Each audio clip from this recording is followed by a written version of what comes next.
Malegaon blast case में BJP की पूर्व सांसद साध्वी प्रज्ञा ठाकुर समेत सभी 7 आरोपी बेइज्जत बरी। 17 साल बाद एनआईए के स्पेशल कोर्ट ने सुनाया फैसला।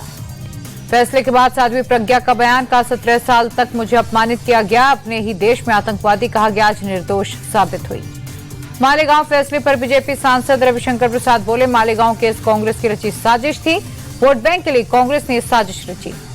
मालेगांव फैसले पर यूपी के सीएम योगी आदित्यनाथ का ट्वीट, बोले कांग्रेस ने सनातन को कलंकित किया, उनका चरित्र राष्ट्र और न्याय विरोधी। मालेगांव ब्लास्ट फैसले पर सीएम देवेंद्र फडणवीस का ट्वीट, बोले आतंकवाद भगवा ना कभी था, ना है, ना कभी रहेगा। मालेगांव फैसले पर बीजेपी सांसद रवि किशन का बयान, बोले भगवा आतंकी कहने वालों को अब जवाब देना चाहिए, हिंदू आतंकवादी नहीं होता, आज ये साबित हुआ। मालेगांव ब्लास्ट फैसले पर ओवैसी का बयान, बोले फैसला निराशाजनक है, जानबूझकर सही जांच नहीं की गई, 6 लोगों को किसने मारा था। मालेगांव ब्लास्ट फैसले पर अखिलेश यादव बोले, इस घटना को अंजाम देने वालों को सजा मिलनी चाहिए।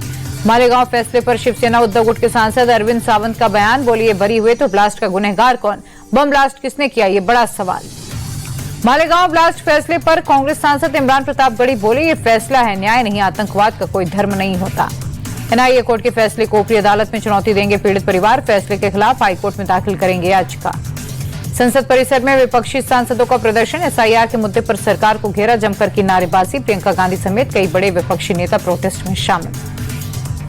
दिल्ली में पीएम मोदी से मिले एमपी के सीएम डॉक्टर मोहन यादव, 18 महीने के कार्यकाल के पीएम को दी जानकारी, स्पेन और दुबई यात्रा पर भी विस्तार से की चर्चा। केंद्रीय गृह मंत्री अमित शाह से भी मिले सीएम डॉक्टर मोहन यादव, प्रदेश की राजनीतिक स्थिति और विकास कार्यों समेत कई मुद्दों पर चर्चा। राष्ट्रपति ट्रंप ने भारत पर 25% टैरिफ का किया ऐलान, कहा भारत रूस से ज्यादातर हथियार, तेल और गैस खरीद रहा है, इसलिए जुर्माना भी वसूलेंगे।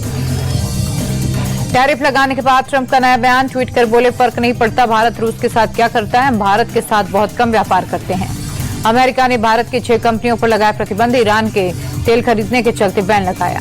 ट्रंप के टैरिफ और जुर्माना के ऐलान के बाद वाणिज्य और उद्योग मंत्रालय ने दिया जवाब, कहा सरकार इस कदम के प्रभावों का अध्ययन कर रही है और अपने राष्ट्रीय हितों की रक्षा के लिए सभी कदम उठाएगी।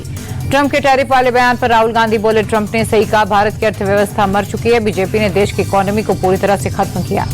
दिल्ली में बारिश के बाद खुली सफदरजंग अस्पताल की व्यवस्था की पोल, इमरजेंसी की तरफ जाने वाली गैलरी छत से पानी टपकता नजर आया।